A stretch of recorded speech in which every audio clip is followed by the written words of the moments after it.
I'm gonna crack this thing open. You know how like advent calendars for kids, those chocolates? Yeah. Yep. We got one. I'm like that with pumpkin pie. No, it's my first Marvel movie. Everyone's like, "Oh my god, you got to see a Marvel movie in theaters." So I'm like, "Okay, I'll go see Spider-Man." Maybe they should have been in there because I have some opinions on why Georgia is in the playoffs. They should not be in the playoffs. Oh my god! Why should Not they? you. They just lost.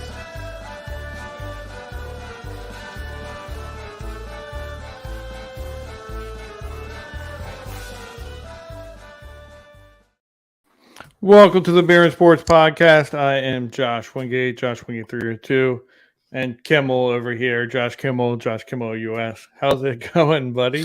I just woke up. What's going on? We're here to did? party. Yeah, I'm really tired. I had a long weekend. Too long. Too short. Nice. Too everything. Too long, too short. What'd you Not do? enough sleep. Just go out with the boys, green margaritas all around. What did I not do, Josh? What did I not do? Swimming, running, lifting, just nonstop. There you go. I guess that's all you can do. I had family in town for a not so great reason, but we still had family in town, so we all hung out, drank, ate crabs. I got crab wounds, if anyone can see that. No one can see that. No one. It happened. It went down. Ready for everyone to leave. Yes. So, get out. That's how I feel. Like, get out. I hope they are all watching right now because I was ready for you all to leave. Get out. So much. But this is the Beer and Sports Podcast. Follow us at Bugs and Balls on Facebook, YouTube, Twitch, and Twitter. We are part of the Finns Talk Sports Network.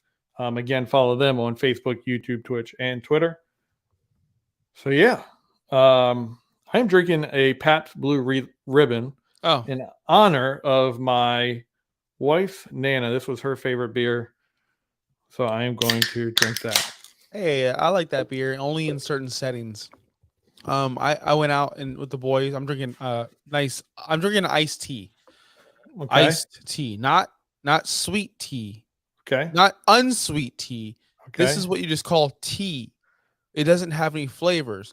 I hate when I go to Publix and I have to go buy unsweet tea. There's no such thing as unsweet tea. It's just tea. Tea. And then you have sweet tea. So why are we so stupid? Because we're sugar addicts. Yeah. That we have to label this unsweet tea. Look at this. We have Health Josh coming in. About 2.5 years ago, Josh would have been like, "No, I picked up some unsweetened tea." No, I've always drank unsweet tea my entire life. I just grew up on it. I know I'm in the South. I know everyone drinks sweet tea I've never liked sweet. I've never liked sweet tea. Yeah, never was into it. It's the most disgusting. One of the most disgusting things I've ever had in my life. Really? I'm a sweet person, so sugar overload. Like I don't drink anything sweet. Nothing sweet. Yeah. I used to. Like I would drink. So I love anything Kool-Aid. sweet. I really do. Kool-Aid. How did you make your Kool-Aid? Like that's a big thing. Did you go by the instructions or did you just pour the sugar in? We just poured the sugar in. Exactly. It was the kids. The kids made it. We didn't care. Yeah. There's this one restaurant right down the street from down in Tampa, and they do really phenomenal like food. Really phenomenal. Like they're not franchise, but they have Kool-Aid. Legit Kool-Aid for sale. That's so smart. But there's no other drink. There's just Kool-Aid or water. Oh, really? But the Kool-Aid is fucking $5 a cup.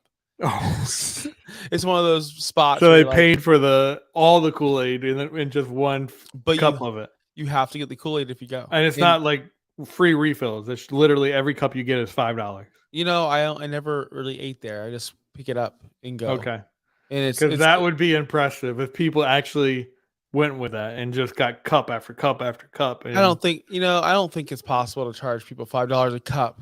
That's pretty insane. Maybe $5 because I never sat there and ate. But that's price gouging right there for sure. That's their choice. That's their drink. It's because I'm over here. I'll take some water and I'm having my like little Kool-Aid squirter thing and mixing it up. If that's the case, it's not. It's not even like. It's literally in those things you like. Let's say you go to a reception or a wedding reception or something. Those big glass things. They're just sitting on the counter. No ice, just red Kool-Aid. It's probably then you get a cup You pay $5 for that cup, and then you fill it up throughout the I don't night. know. Yeah, never stayed. But there's no Yeah. room to stay. There's no. It's just one of those spots where you pick up your food and go. Yeah. So there's my Kool-Aid story for everyone. There you go. So today we are going to talk about there's been new news. I don't even know if you're aware of. I kind of threw it at you late as you were going into a slumber. I threw out to you the new location for the NFL draft. The new have you heard about the Super Bowl? They named a new location. For Is what this all year? news to you? You woke up and you're like, oh my goodness, all Well, this new I things woke happening. up and I saw the Tom Brady news. I didn't see nor care about the 2025 NFL draft. I can care less. I could not care less of where it is. But go ahead and tell me where it's at, Josh. So it's going to be the NFL draft. Not next year, but the year after that is going to be at Lambeau Field. I feel like that's really cool. History behind Lambeau and all that. That's It's going to be a cool location. And then the Super Bowl is in 2026 is going to be in San Francisco. There you go. Another warm city gets the Super Bowl. What a shock. Yeah. I mean, whatever. Like, I'm not big on Super Bowl cities. I don't really care where they go. We get so many in Tampa. It's kind of like, whatever. Yeah. Honestly, I'm just gonna say this. If you're in a Super Bowl city, it is freaking annoying those couple weeks. In the weeks leading up, it sucks, crazy man. there. Like, it's just not fun. You see celebrities around, you see this and that, but it's busy. Traffic is this. It's miserable living in paradise. Let me tell you, it truly, truly is. But I wanted to talk about. I don't know if you want to get into it already, but you know what? Did you hear about the Tom Brady news? Did I just break news to you? Yeah. I didn't hear about the Tom Brady news. I want to hear about it. Apparently, they announced that he's now officially a part owner or whatever. They're going to submit it to the. He's not officially it, but they're going to submit it to the NFL. Raiders, yeah. Nice. I know there was talks about that last week. So how do you think? Let's talk about it this way. How do you think that makes the Miami fans feel? What do you mean? Why would Miami fans care? Because they thought he was going to become part owners of the Miami Dolphins. Look, if they wanted Tom Brady, if you're a Dolphins fan and you seriously wanted Tom Brady in this organization, then you're a fraud. Because Tom Brady's been the enemy for 20 plus years. Why would you want a guy like that in your ownership? No, I get everything you're saying. I get, Josh. I understand, but I don't want that in my life. I don't want someone to be like, oh, Tom Brady literally owns you now. He owned you before when he was playing in New England. Now he literally owns you. I mean, yeah, but he has he has a buying interest in you doing well. Wouldn't you want that? Like he's not going to buy the team and be like, let's tear them apart. Let's ruin this team completely, like I used to do in the early 2000s, late 2000s. Who says this guy knows what he's doing? Who says he knows what he's as an owner? I don't know. But it's not saying he's going to have a say in personnel or anything like that. But it is he has ownership in the team, and having Tom Brady in your ownership, it's like having Magic Johnson in basketball. See, I don't. He's going to bring the big names his way. I was thinking about this, and maybe it's because I grew up watching him. I didn't miss one Tom Brady game. Obviously, I've been, we know people. We're so old now. We know people who didn't even know they weren't even born yet when he won his first Super Bowl. Right? We know those people. It's like, and it's kind of weird for me because I was there with Drew Bledsoe in the years before. He's just a player to me. I don't look at it's so weird because the same thing about LeBron. Same thing about Ovechkin. They're just players to me. Yes, they're great. They're one of the greats, but I don't look at them as a greatest of all time because to me, that takes history. Like, no, hold on. Michael's still the GOAT. Oh, hold on. Jim Brown, still the best. Now we're talking about this guy. It's like, gosh, is he better than Montana? Is he better than? Yes, he is. But to me, I saw his whole career, so it's hard for me to I don't know, put that in perspective. Do you understand what I'm saying? Yeah, I do. You were able to watch it your entire life growing up. You got the shock and awe of hearing about Montana, and you got the ability to hear about Joe Namath and all these great players, and you picture in your mind like they're much better than what they were. So now that you actually get to see someone's career, and everyone's like, "Oh my God, they're the greatest of all time," and you're looking at it in front of you, and you're like, it doesn't have that all factor. because I got to watch it piece by piece. I didn't get to see the full accomplishment right there. I feel like that's what you're saying. Let me put it to you this way. I just found out this weekend that LeBron James is the #1 scorer in NBA history. Yep. I had zero idea, zero clue. It happened this season. I don't watch the NBA, so I don't know. Somebody mentioned it. I'm like, there's no way. Like, there's no way. Like, I know he's great. I know he's one of the best players of all time, but there's no way. Because in my eyes, we don't break records like that because the records are so outlandish. When you told me Ovechkin was getting close, I don't pay attention. Like, there's no way. Gretzky was the fucking best of all time. There's no way. Yeah. And, oh, wait, there he is. So it's just weird that when you see a whole career, you're right. Because us looking back, you see the highlights and this and that. You don't see the flaws. I know Brady's flaws. We know LeBron's flaws. When you talk about these elite athletes like a Jim Brown, you don't hear about their flaws ever. Never do. Just hear about the greatness. Barry Sanders, he had major flaws, man. He had major flaws in the backfield. He liked to dance around, but nobody brings that up. They just talk about how you fast just see how he danced around and but you he was able to break. Yeah. All those plays where he was stuffed behind the line of scrimmage because of either poor offensive lineman or poor vision, him trying to do too much. So it's just a different perspective, and nobody thinks about that. But then there's a point, and we got to witness that with Tom Brady. We're hopefully seeing that because I still feel like LeBron is the biggest enigma in sports right now. Like, you either love or hate him, and there came a point in Tom Brady's career everyone hated him unless they were Brady fans. And then it came to a point, look, I have to appreciate what he is doing right now. I've been that way with LeBron for a while now, but I feel like a lot of people still haven't gotten there. In these instances where you're seeing greatness happen, you might not be able to say, okay, they're the greatest of all time, but you still have to sit back and be like, okay, I'm going to honor and witness what they're doing right now and just appreciate it. Let's break that down a little bit because this is a topic I feel like we could. There's a lot of fat left to chew. I don't understand if people hate greatness. Seriously, I don't know if people hate greatness or if they don't want their greats that they grew up watching to get overpassed by this new coming person. Now, let me give you an example. In wrestling, WWE, I was not a John Cena fan at all. John Cena was one of my least favorite. I would go to shows and scream at him, like, I would heckle him. F you, Cena. If Cena wins, we'd riot. Like, seriously. And it's because of how great he was, and because he was always on top, because he was pushed. And then when he left, there left a void, and there was a void gone for a long time. And then once he made his comeback and he came back, you kind of appreciate everything he did. And I'm at that point now with Cena where I think he's the greatest wrestler of all time, one of them. And I miss him. And I wish I'd cherished the moments I had when he was in his prime. And I wish more people would do that with the athletes we have now. And it sucks. No, I agree. People just hate because they just don't understand greatness.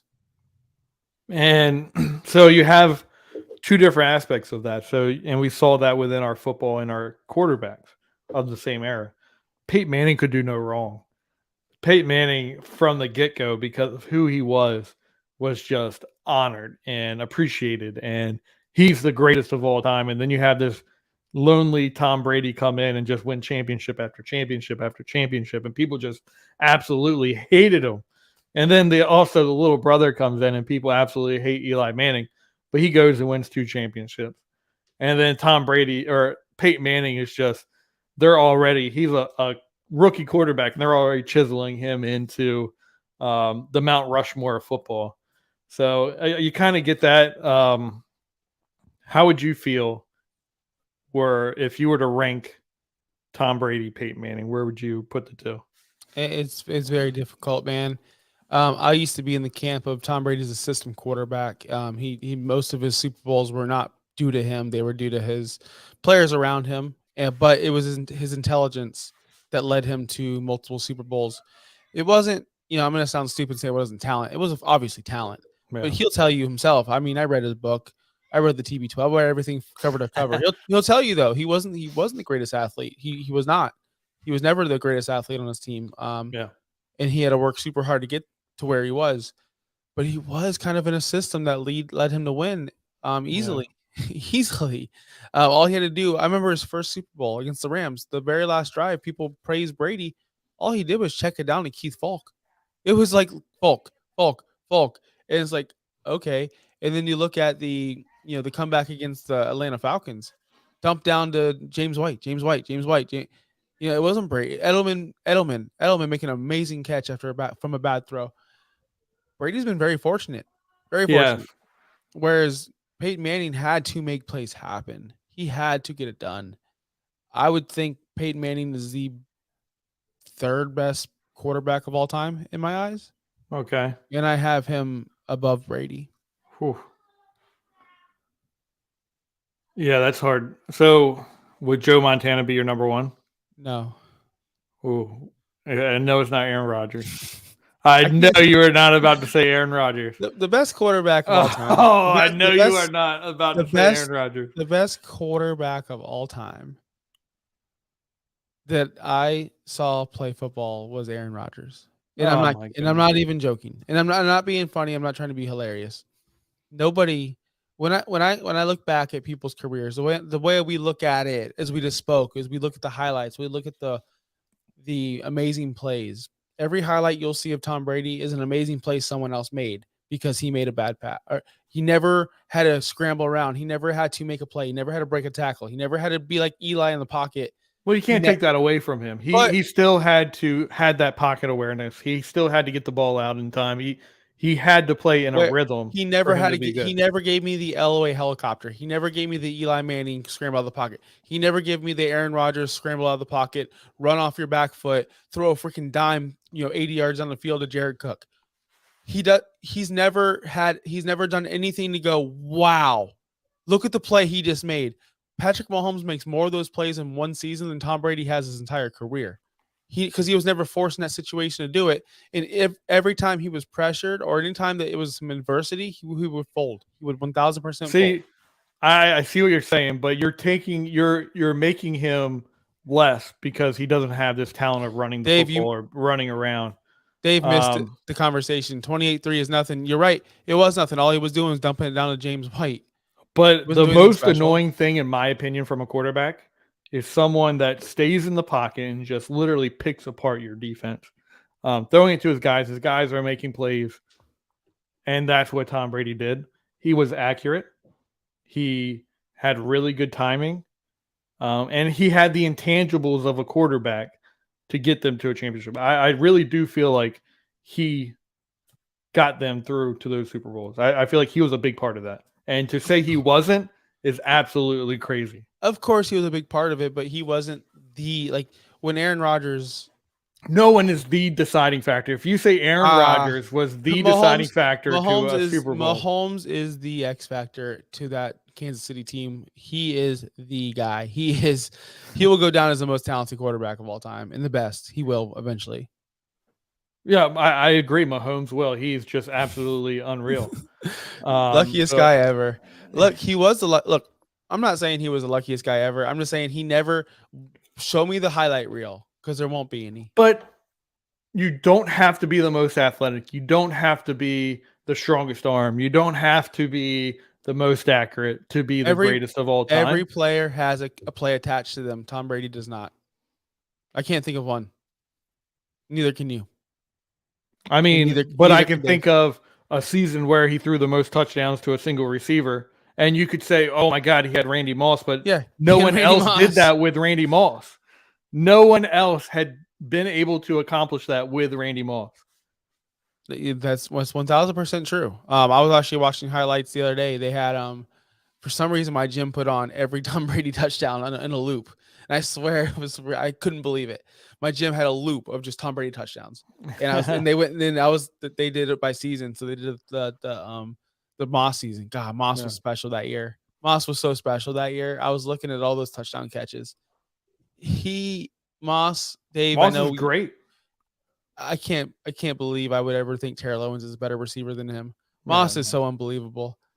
But that's why Tom Brady had those touchdown passes. I'm just saying that, hey. It's a combination of the two. Like I said, promise you that. there's no Elway helicopter. There's no Aaron Rodgers plays. There's no Michael Vicks. There's no nothing. He's great, but nothing stands out.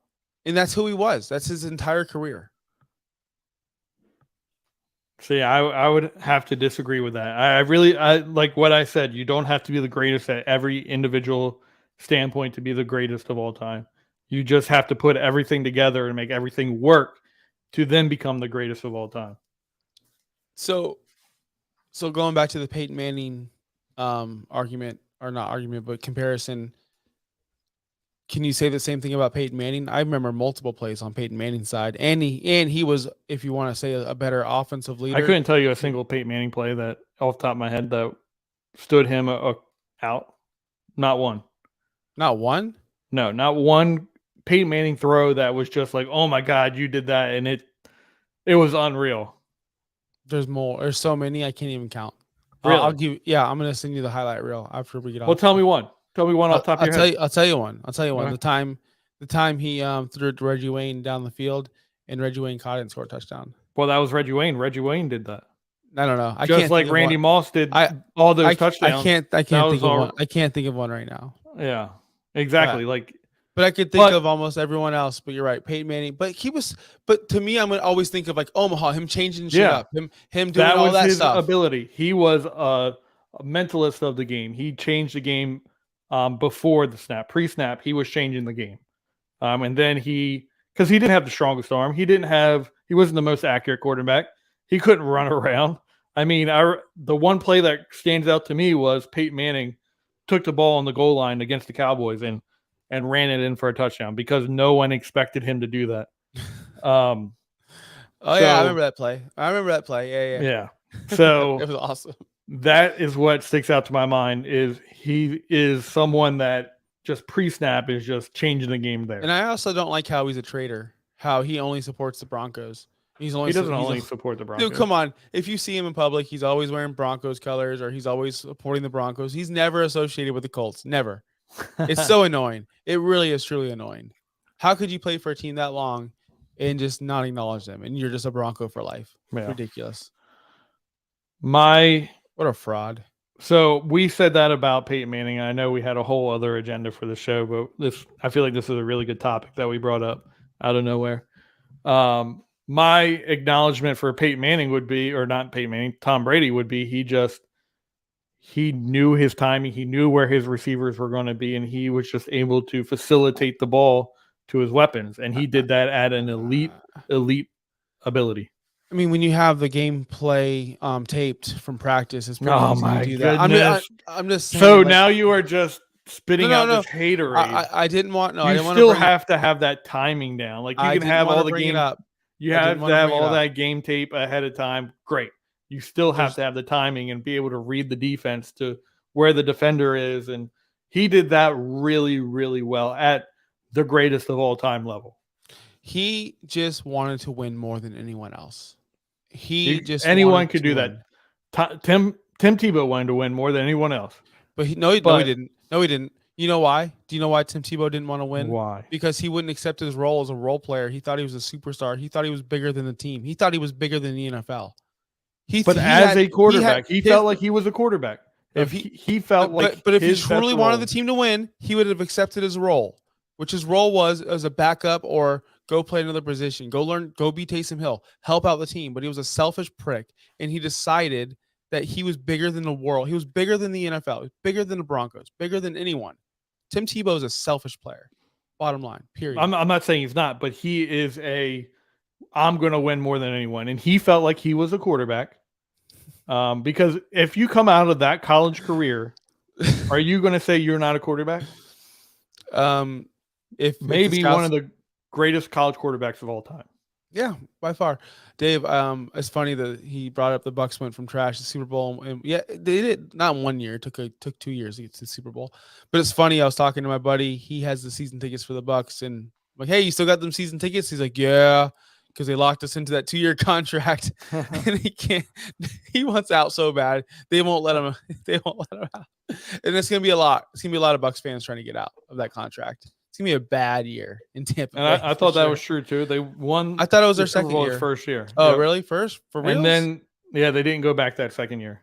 For reals? Yep. They shouldn't have won. Chiefs should have won. Fuck, For real, I didn't Tom know Brady that. Okay. sucks. He doesn't suck. He's just Worst not, quarterback ever. He's I not the can't worst. believe he's even has Chuck what? E. Cheese. How many rings does he have? I don't care. I don't care. Is It's it a team. 6 or 7? It's a team accomplishment. I don't He has care. 7, right? Robert Ory has 7. Who cares? So now it's a team accomplishment. I'm just saying. Aaron Rodgers won the Super Bowl by himself, but Tom Brady is a team accomplishment. I didn't say by himself. Look, Aaron Rodgers is the greatest of all time. Look, I don't want to get into it, but I would not be surprised if the Jets win the Super Bowl this year because of Aaron Rodgers. But I don't want to say that on this network, and I don't want to believe it because I hate the Jets. I hate the Jets so much. Yeah. But I wouldn't be surprised because of Aaron Rodgers.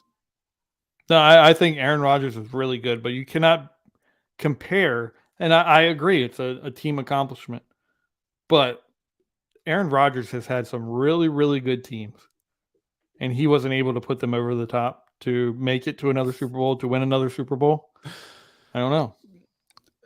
I don't know, man. Look, I don't know. You're just I'm over this right now. I'm kind of over the debate because Dave's really hurting my feelings with Aaron. Dave, stop hating on Aaron Rodgers. He's gone. He's out of your life. He's in my division now. He's in my division. I have to deal with him.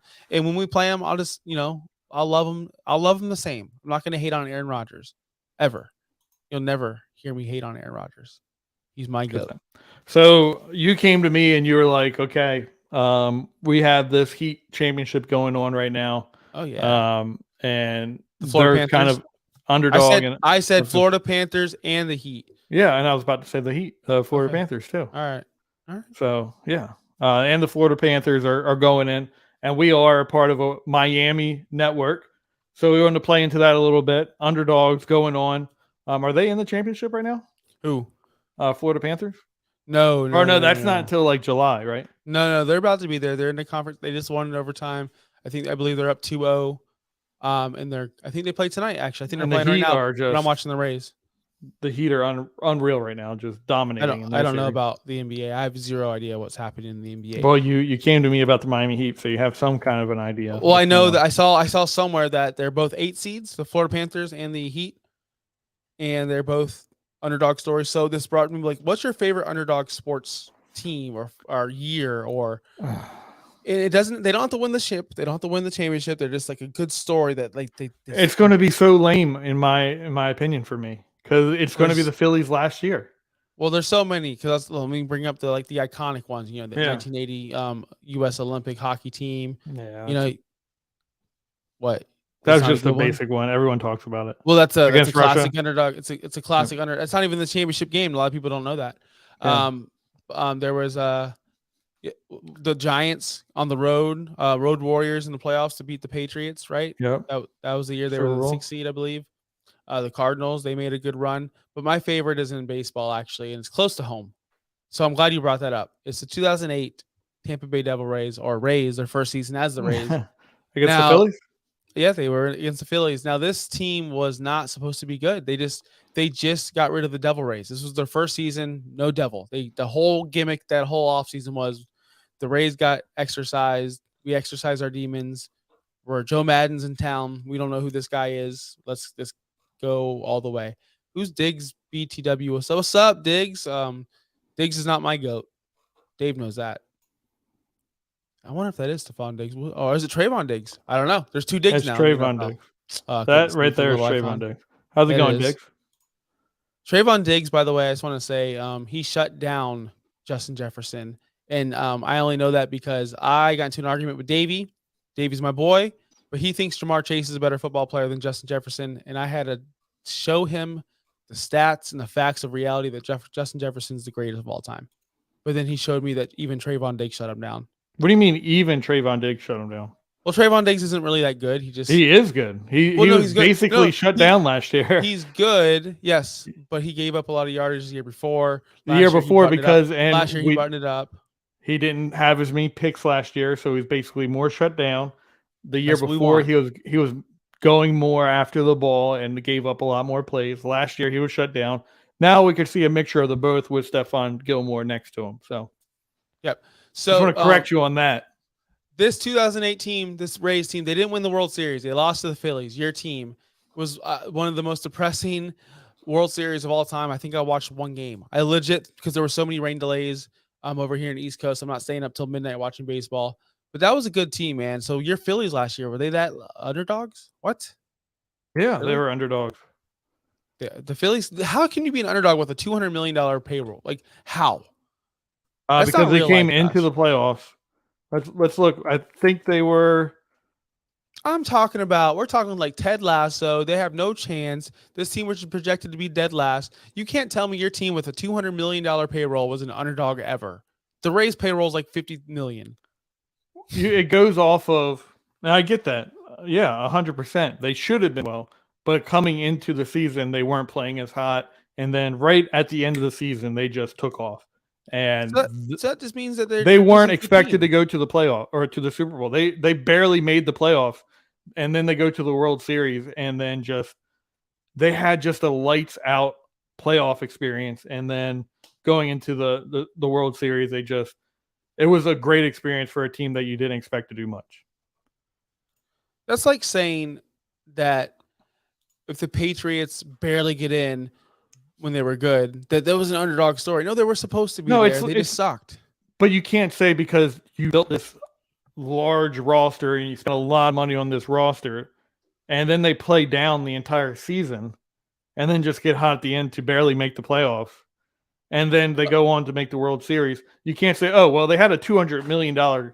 What did you expect?" Well, the entire season they didn't do much, and they were an underdog going into the playoffs. No one expected them to even win the first series, and then they go in and they go to the World Series. And so, by your standard of an underdog, are the Tampa Bay Rays an underdog this season, or are they just that good because they started out hot and they're so good?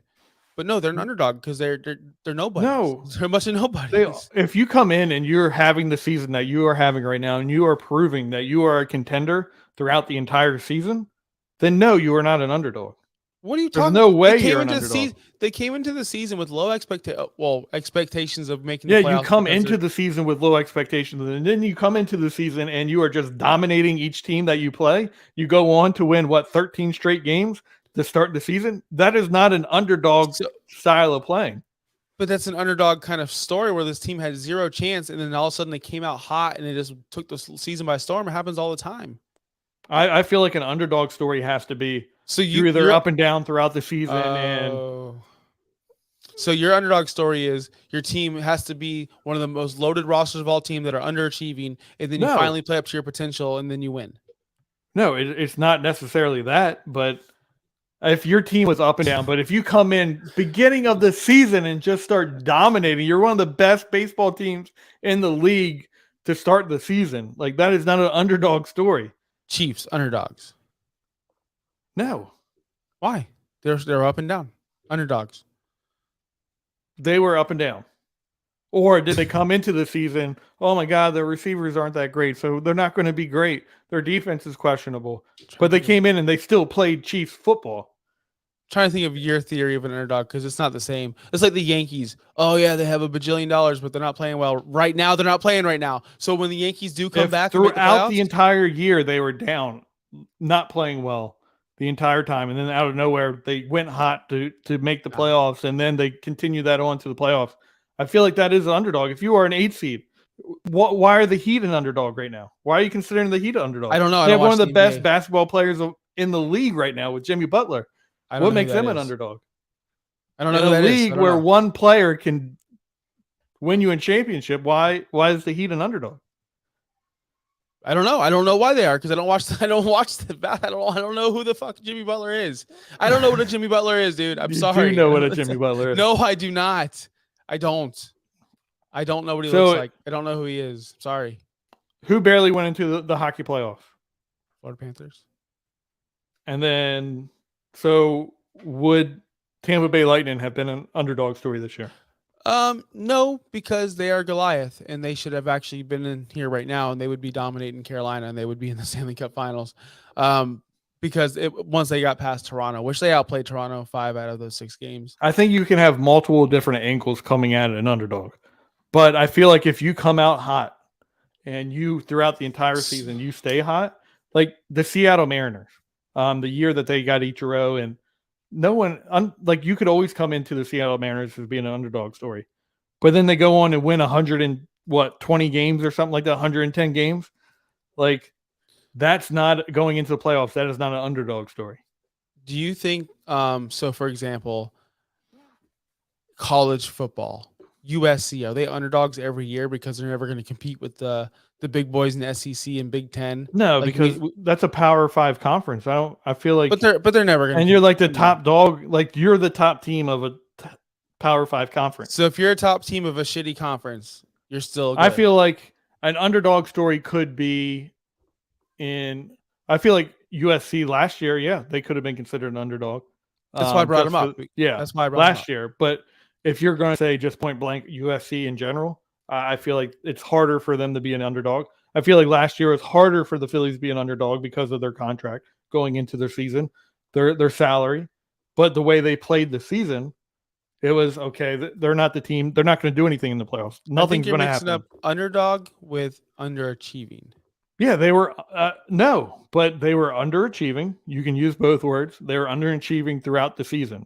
There was higher expectations for them, but then they get into the playoffs, and no one expected them to even win a game in their first series, let alone go on and beat the Braves, who was the top dog in their division, and then go on to the World Series and compete in that. I feel like that is an underdog story. I feel like an underdog is someone you don't expect much from. Going into the playoffs, you expected less from the Phillies. Let's see, 2022. But I'll give you my ultimate underdog story. And it wasn't a championship team. And you might not know much about it, but Loyola, a few years back with Sister Jean, I felt like that was the ultimate underdog story. Yeah, I know exactly what NCAA. I watched the whole thing. I'm big on the call. I'm hoops. I'm a hoops guy. I'm a hoops guy. I'm just looking up the 2020. I'm not a basketball guy. I'm a hoops guy. Yeah, that's true. The NBA is unwatchable. It's by far the most unwatchable thing on television. I'd rather watch soccer, and that's saying a lot. All right, hold on. I'm going to the predictions.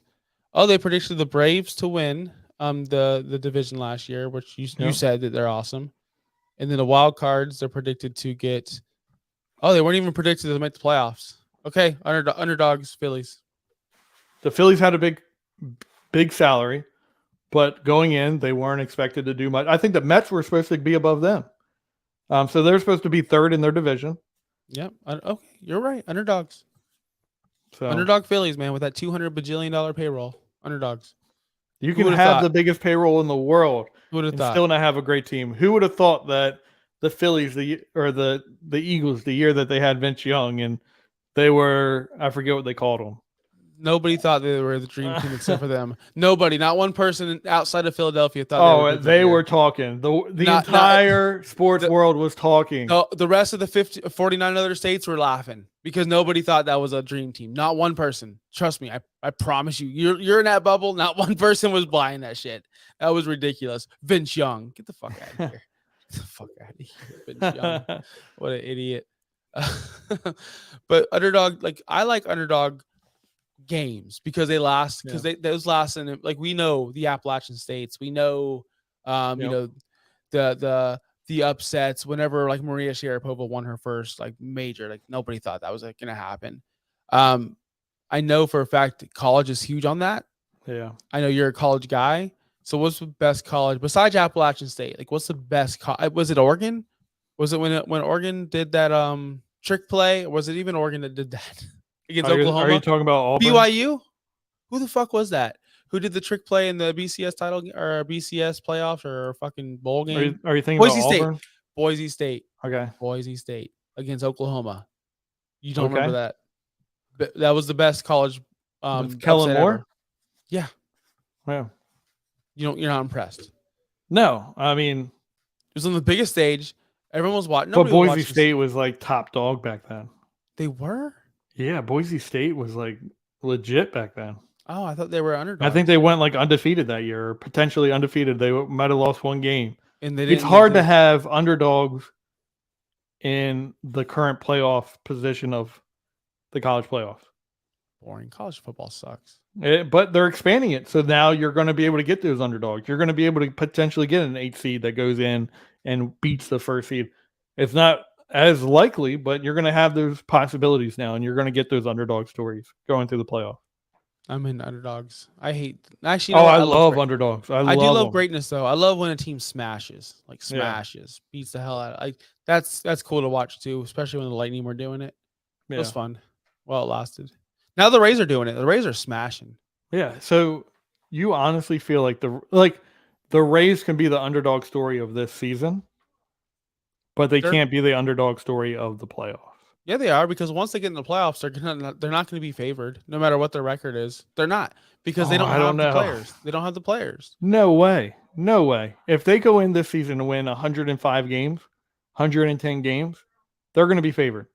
Do you think they're still going to get the respect? Because no one's. I mean, you are as good as you play. And I have that's not upset true, though. daughter right now coming in here. Well, go ahead. I think she bit her tongue. Go ahead and sign us off then. You want me to sign us off? I guess. No, we're good. We just have a crying child right now. Oh. That just hit my headphones, and she's upset. She's an underdog. She is an underdog, and she's wearing bluey pajamas. Oh, that's nice. What are you gonna say? Who do you think the underdogs are? Huh? Muffin. Who's your favorite baseball team? You gotta say it louder. Who's your favorite baseball or football team? What? All right, give me a kiss. Love you. Oh, she's wrapped up in the court. She's going down. Oh no. Okay, we're back. We're back live, better than ever. So, yeah, I feel like you can be the underdog of the season, just not the playoffs at that point. Well, we'll find out, because they're going to make the playoffs, and I feel like they'll be heavily disrespected by the national media and the books. If that happens, it's just they're looking for a storyline. It happens year after year after year in Tampa, so we're used to it. Yeah, you're just fishing for a storyline at that point. Yo, Toronto just hit a bomb. Sorry. But all right, sign us off, Josh, because I'm going to watch the rest of this baseball game. I told you I was into baseball, and we're going to get into more baseball talk, because I am reaching out to a person to get on the show to talk about baseball, Josh. Nice. Let's do that. So anyway, thank you for watching. Make sure to like and subscribe. Again, we are part of the Finstock Sports Network. Again, that is Josh Kimmel US. I'm Josh Wingate 302. We are the Beer and Sports Podcast at Mugs and Balls on Facebook, YouTube, Twitter, and Twitch. What do you have to leave us? Hustle. What? This is what you're leaving us on? Hustle, loyalty, respect, word life, thugonomics. John Cena.